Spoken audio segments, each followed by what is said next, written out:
नमस्कार। आज समूचा जैन ग्रुप बड़े भाव का जन्मदिन मना रहा है। बड़े भाव यानी पद्मश्री डॉक्टर भंवरलाल जैन। यह सिर्फ किसी व्यक्ति का नाम नहीं है, यह तो नाम है एक विचार का, जिंदगी जीने के फलसफे का। आज के बदलते सामाजिक परिवेश में जो ज्वलंत सवाल उठ खड़े हुए हैं, उनका जवाब है बड़े भाव। फिर भी कोई पूछे कि कौन थे बड़े भाव?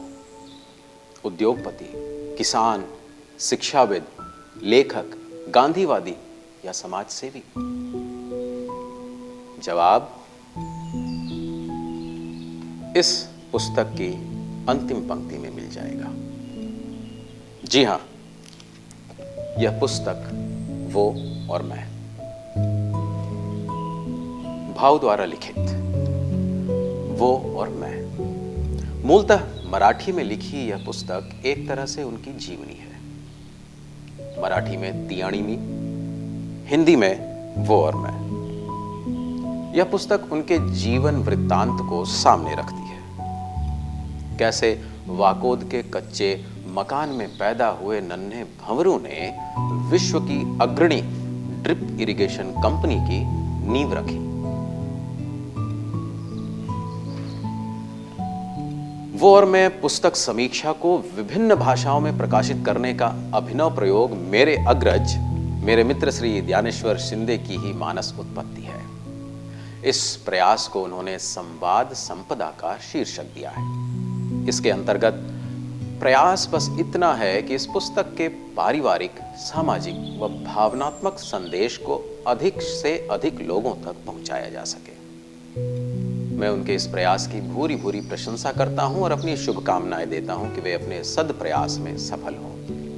मुझे खुशी है कि इस संवाद संपदा पहल से मुझे भी जुड़ने का अवसर मिला। मराठी साहित्य के दिग्गज, ज्ञानपीठ पुरस्कार से सम्मानित पद्मश्री भालचंद्र नेमाड़े ने इस पुस्तक के प्रस्तावना को लिखना स्वीकार किया।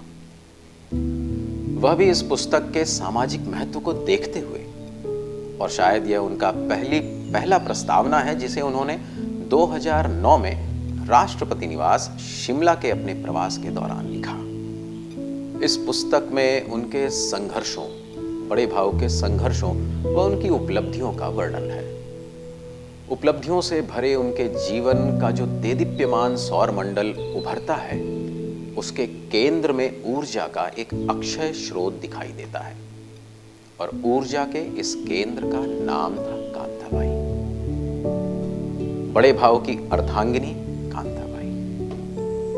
उन्हीं की कहानी है ये वो और मैं। बड़े भाव ने बड़े रोचक और हृदय स्पर्शी शब्दों में अपने जीवन के जाने अनजाने पहलुओं को उजागर किया है। पूरी किताब में उन्होंने इस तथ्य को रेखांकित किया है कि कैसे कांताबाई बड़े भाव की आत्मशक्ति बनकर उनके हर पल में उनके साथ रही। बड़े भाव को हमेशा यह एहसास रहा कि उन्हें जितना समय अपनी पत्नी का देना चाहिए था, वो उन्हें दे नहीं पाए। लेकिन कांताबाई ने भी कभी इस बात का उल्हाना नहीं दिया उन्हें। बड़े भाव में आत्मनिरीक्षण की अद्भुत क्षमता थी। दूसरों की भावनाओं व इच्छाओं का पूरा ज्ञान होता था उनको। घर के बाहर अगर बड़े भाव ने जैन समूह को विस्तार दिया, तो घर के अंदर कांताबाई ने बढ़ते हुए जैन परिवार को एक सूत्र में पिरोने की महती भूमिका निभाई। इस पुस्तक से यह जानकर आश्चर्य हुआ कि बड़े भाव इतने व्यस्त रहे कि जब कांताबाई प्रसव पीड़ा से गुजर रही थी, तब भी वे उनके पास नहीं आ सके, और इस बात का उल्लेख उन्होंने बड़ी स्पष्टता व अपराध बोध के साथ किया है। वो लिखते हैं पृष्ठ 66 पर, मुझे पढ़कर ये मैं सुनाना चाहूंगा। कम से कम कोई कुछ भी कहे, प्रसूति हर स्त्री के लिए एक पुनर्जन्म से कम नहीं होती। कब कौन सी अड़चन आ जाए, कोई अनर्थ हो जाए, कहा नहीं जा सकता। कम से कम प्रसूति के समय निर्णय लेने वाला घर का कर्ता पुरुष साथ में हो, इतनी अपेक्षा तो हर स्त्री करती है। ऐसे नाजुक मौके पर गांव में होने के बावजूद बच्चे के जन्म के समय पति का अनुपस्थित रहना पत्नी के लिए कितना क्लेशदायक और तनावपूर्ण होता होगा, यह बात अनुभव किए बिना समझ में नहीं आ सकती। एक बात आज भी मुझे खाई जाती है कि इस अक्षम्य अपराध के लिए क्या उस करुणामयी माता ने मुझे क्षमा किया होगा या नहीं, लेकिन कांताबाई ने किसी से भी इस बात का उल्लेख किया हो, ऐसा मैंने आज तक नहीं सुना। यह पढ़ के अद्भुत लगा। बड़े भाव ने बड़े स्पष्टता से इस बात को स्वीकार किया। और दीगर बात ये जो महिलाओं में आम रूप से नजर आती है, वो कांताबाई में कहीं दूर तक नजर नहीं आती है कि उन्होंने न उन्हें सामने प्रत्यक्ष रूप से उलाहना दिया, न कभी बड़े भाव ने अप्रत्यक्ष रूप से भी यह सुना कि उन्होंने इसका ताना उन्हें दिया हो। आज के बदलते परिवेश में जब परिवार खंडित होते जा रहे हैं, संयुक्त परिवार तो छोड़िए, एकल परिवार में सुख शांति सामंजस्य बनाए रखना एक कठिन कार्य हो गया है। ऐसे में कांताबाई का पूरे परिवार को संगठित रखने का गुण पाठक को रोमांचित करता है और साथ ही यह सीख देता है कि यदि इरादा पक्का हो, मंशा नेक हो, तो मुंडे मुंडे मतिर भिन्ना वाले परिवार को भी आनंद भाव से एक छत के नीचे रखा जा सकता है। गृह कलह के कारण तो बड़े बड़े सूरमा ध्वस्त हो जाते हैं, लेकिन इस मामले में मैं बड़े भाव को अतुलनीय रूप से भाग्यशाली मानता हूं कि उन्हें कभी मां और पत्नी यानी सास बहू के बीच में सैंडविच बनने का मौका नहीं मिला। और इस बारे में चर्चा करते हुए उन्होंने पृष्ठ 102 में बड़े रोचक ढंग से इसे लिखा है। एक तो उनके शब्दों में, एक तो मुझे किसी प्रकार की परेशानी न हो इसलिए कांताबाई ने ऐसी बातों का उल्लेख कभी मेरे सामने नहीं किया। दूसरे, बेटे को कोई तकलीफ ना हो इसलिए मां ने भी मुझे कभी कुछ पता नहीं चलने दिया। विवाहित मनुष्य के जीवन में भिन्न भिन्न भूमिकाएं निभाते हुए मां और पत्नी, ये दो महिलाएं निर्णायक रूप से महत्वपूर्ण होती हैं। मेरे बारे में कहूं तो इन दोनों महिलाओं के केंद्र स्थान में एक ही पुरुष था और वह मैं था। अतः दोनों जी जान से मेरा ध्यान रखती थी। मैं मां का निर्माण था और नए विश्व का निर्माण करने वाली महिला का मैं पति था। आमतौर पर अन्य अनेक घरों में इन दो महिलाओं के बीच पुरुषों के सैंडविच बन जाने का जो चित्र दिखाई देता है, वह हमारे घर में कभी नहीं दिखा। घर के कर्ता पुरुषों के वापस लौटने पर घर को शांति सदन बनाने की बजाय उसे कुरुक्षेत्र का रूप देने वाले अनेक धारावाहिक अधिकांश परिवारों में आए दिन दिखाई देते हैं।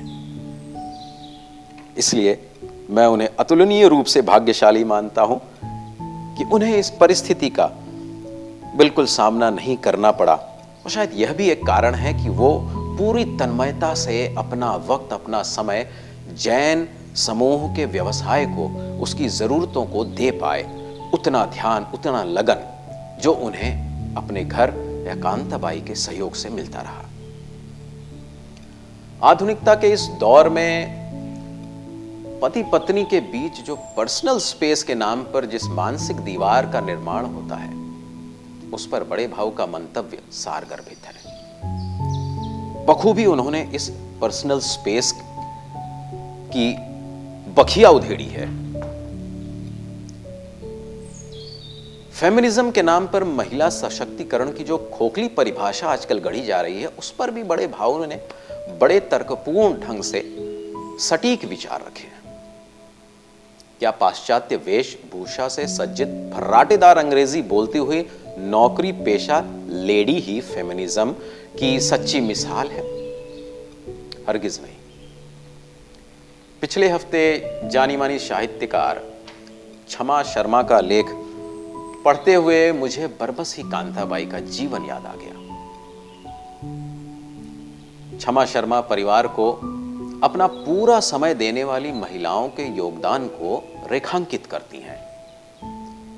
ब्रिटेन की जानी मानी लेखिका व ब्लॉगर एलेना पेरिट, उन्होंने तो पश्चिमी देशों में खोखले फेमिनिज्म के खिलाफ जागरूकता फैला रखी है और उन्होंने ट्रेडिशनल वाइफ मूवमेंट के नाम से एक आंदोलन चलाया है और उनके साथ हजारों पढ़ी लिखी महिलाएं जुड़ी हैं जिन्होंने नौकरी की बजाय परिवार को तवज्जो दी। जब मैं उनके आलेख, उनके विचार और इस परिवर्तनशील, ये नवीन, इन नए आंदोलनों के बारे में पढ़ रहा था जो ब्रिटेन और पश्चिमी देशों में अब शुरू हो रहे हैं, तो मुझे बरबस पूरा कांताबाई का पूरा जीवन मुझे याद आ जाता है और उन्होंने जिन उसूलों पर अपने जीवन को जिया और जिस आत्मविश्वास के साथ जिया। ग्रेजुएट होने के बावजूद उन्होंने कभी नौकरी करने की कोई जिद नहीं की और घर में रहते हुए कभी उन्हें किसी हीन भावना का शिकार नहीं होना पड़ा, जो कि बहुत बहुत बिरले ही देखने को मिलता है पढ़ी लिखी महिलाओं में नौकरी के प्रति। तो ये उन्होंने परिवार के लिए जो उनका समर्पण था, मुझे वो आजकल ट्रेडिशनल वाइफ मूवमेंट जो चल रहा है उसमें उसकी झलक दिखती है। मुझे और बड़ी अच्छी बात इस पुस्तक में एक लगी जो बड़े भाव ने कही, रंगभूमि और कुरुक्षेत्र, रंगभूमि या रणभूमि। बहुत अच्छा लगा। यह मुझे लगा कि जीवन का दर्शन है। आप खुद तय करें कि आपको अपने जीवन में इस जीवन को रंगभूमि समझना है या रणभूमि। अगर रणभूमि समझते हैं तो आप इसमें हमेशा लड़ते रहेंगे और अपने को सही सिद्ध करने के प्रयास में शायद अंततः धराशायी हो जाएंगे। और हासिल क्या होगा? अगर रंगभूमि समझते हैं तो आप अपनी भूमिका को बिल्कुल बहुत ही अच्छे तरीके से निभाएंगे। फिर चाहे वह भूमिका पति की हो, एक व्यवसायी की हो, पिता की हो, पुत्र की हो, छात्र की हो, इन सारी भूमिकाओं को यह तभी होगा जब आप अपने जीवन को रंगभूमि समझेंगे। ये गूढ़ बातें उन्होंने बड़ी स्पष्टता से, बड़े भाव ने इस पुस्तक में लिखी हैं। एक और छोटी सी बात मैं जरूर कहूंगा जो उन्होंने कहा है, वह दूसरे के पक्ष को समझना। जब भी कोई फैसला लें परिवार में तो दूसरे के पक्ष को अच्छी तरह सोच समझ कर फैसला लें। और हाँ, सहसा विदधीत न क्रियाम, उन्होंने कहा सहसा कभी भी आवेश में कोई निर्णय नहीं लेना। और उन्होंने शायद ये घर में अपने परिवार में इस सिद्धांत को बीजारोपित किया कि अच्छा हो ठंडे दिमाग से, आज जो गुस्सा या आज जो फैसला ले रहे हैं एक दिन रुक के कल लेंगे ठंडे दिमाग से। और वो जो उनका दूसरे के पक्ष को समझना और पूरे सोच विचार कर जो फैसला लेने की उनका सिद्धांत था, वो आज भी जैन परिवार में, जैन समूह में बखूबी देखने को मिलता है। ये पुस्तक बहुत ही चाहे परिवार वाले हों, बच्चे हों, पति पत्नी हों, सभी के लिए बड़ी उपयोगी है। मैं कहूँगा कि इसे खरीदें, पढ़ें, स्वयं पढ़ें, इसे उपहार में दें, जो नवविवाहित दंपत्ति हैं उन्हें दें, एनिवर्सरी पर आप दे सकते हैं, चाहे, और बहुत ही सटीक पुस्तक है ये इन उन मौक़ों पर, और विभिन्न भाषाओं में उपलब्ध है जो आप इसे खरीद सकते हैं। चाहते तो सभी हैं कि परिवार में प्रेम और सद्भाव बना रहे, परंतु उसके लिए सद्भावना, जो त्याग और प्रेम भाव और समरसता की आवश्यकता होती है, उसे लाने का प्रयास बहुत कम लोग ही कर पाते हैं। जैन समूह से जुड़ना मेरे लिए सुखद अनुभव रहा। पहले मैंने बेंगलोर में रिलायंस और गूगल कंपनी में काम किया। महानगरीय जीवन को बड़े नजदीक से देखा और यह दैवीय संजोग था कि विवाह के 3 महीने पश्चात ही मैं जलगांव आ गया। लाइब्रेरी में यह पुस्तक हाथ लगी और मेरे कई सवालों का जवाब मुझे मिल गया। आज माता पिता की भूमिका में मैं और मेरी पत्नी अक्सर कांताबाई के संस्कारों से पोषित जैन परिवार की चर्चा करते हैं। लेस इज मोर का जीवन दर्शन हमने भी सीखना शुरू किया, लेने से ज्यादा देने की इच्छा को अपनाया। कॉलेज के दिनों में सेबास्टियो सल्गाडो से मैं काफी प्रभावित था। दुनिया के जाने माने बहुत बड़े फोटोग्राफर थे सेबास्टियो सल्गाडो। अपने वर्षों के जीवन पाश्चात्य देशों में बिताए अपने वर्षों के कामकाज के जीवन के बाद जब वो वापस ब्राजील में अपने गांव लौटे तो उनकी आंखें फटी रह गई हैं देखकर कि उनके बचपन का जो पूरा जंगल था वो साफ हो चुका है और बची है तो सिर्फ बंजर धरती, सूखी जमीन और कुछ नहीं। वो तड़प उठे अपने बचपन की यादों के उस गांव को फिर से बसाने के लिए और उन्होंने करीब 20 लाख पेड़ लगाते हुए 15 सालों में उस पूरे जंगल को फिर से बसा दिया और फिर से वहां तमाम वो पशु पक्षी, फ्लोरा फौना जो हम कहते हैं, उन सब का पुनर्निर्माण हो गया वहां पे। ये उनकी गाथा पढ़ के मुझे लगा शायद ऐसा भारत में संभव है क्या। जब जलगांव आया तो सेबास्टियो सल्गाडो का जवाब मिला। इस जैन हिल को देखा और देन एंड नाउ पुस्तक में इसकी जो तस्वीरें मैंने देखी वो मेरे मानस पटल पर हमेशा के लिए अंकित हो गई। ये जैन हिल जो बंजर थी पहले, शायद कोई लेने वाला नहीं था, उस जैन हिल को लेकर और उसका जो कायाकल्प हुआ उसे देखकर शायद विश्वास करने के लिए आपको स्वयं देखना होगा। बहुत ही काबिले तारीफ है वो। उस चीज का भी मेरे ऊपर बहुत प्रभाव पड़ा। बड़े भाऊ द्वारा मराठी में लिखित जीवनी की तीयाणी में करीब 1 लाख से अधिक प्रतियां छप चुकी हैं और इस तीयाणी मी के मराठी संस्करण पर मिली तमाम टिप्पणियों का एक संकलन भी पुस्तक के रूप में किया गया है। बुक ऑफ रिमार्क्स का ऐसा ही दूसरा संस्करण छपने के लिए तैयार है। इस पुस्तक को लिखते समय कुछ लोगों ने बड़े भाव से प्रश्न भी किया कि पत्नी का गुणगान करने का क्या औचित्य, क्या सही होगा पूरी एक पुस्तक पत्नी के नाम समर्पित। बड़े भाव का स्पष्ट मानना था स्त्री के यथोचित सम्मान में ही सच्चा पुरुषत्व परिलक्षित होता है। दुनिया वालों को मेरी सांसारिक सफलता व आर्थिक उन्नति तो दिखती है, लेकिन उसके पीछे छुपा कांताबाई का साथ, उसका त्याग, उसका अदम्य साहस के सामने लाना मेरा दायित्व है। यही प्रयास था, यही लक्ष्य था इस पुस्तक को लिखने के पीछे। अगर भगवत गीता में जीवन मृत्यु के दर्शन को समझाया गया है तो मैं समझता हूं कि इस पुस्तक में गृहस्थ आश्रम के रहस्य को प्रकट किया गया है और मैं इसे गृहस्थ गीता की संज्ञा देना चाहूंगा। इस पुस्तक को पढ़ते हैं तो पता चलता है कि कैसे जैन समूह की व्यावसायिक सफलता ने इतना विस्तार पाया, कैसे वाकोद से निकला जैन परिवार इतना विस्तारित हुआ और जब अंतिम पृष्ठ पर पहुंचते हैं तो आप समझ पाते हैं कि ये सारी उन्नति, ये सारा विकास उस वट वृक्ष की छांव में फला फूला जिसका नाम था कांताबाई। तो बड़े भाऊ कौन थे? जवाब बड़े भाऊ के शब्दों में ही अंतिम पृष्ठ पर मिलता है। भविष्य में कोई पूछे कि कांताबाई कौन थी तो आकर देखें वो और मैं द्वारा संस्कारित 4 बेटों, बहुओं, पोते पोतियों को।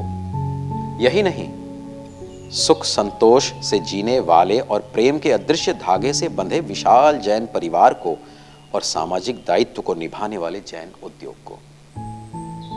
और भंवरलाल जैन कौन थे? मेरा परिचय कोई मांगे तो उसे उत्तर मिलेगा वो और मैं के भावस्पर्शी शिलालेख के द्वारा भारतीय संस्कृति की अंतर ज्योति को प्रज्वलित रखने वाली कांताबाई को जिन्होंने अक्षर किया, उस कांताबाई के वे पति थे।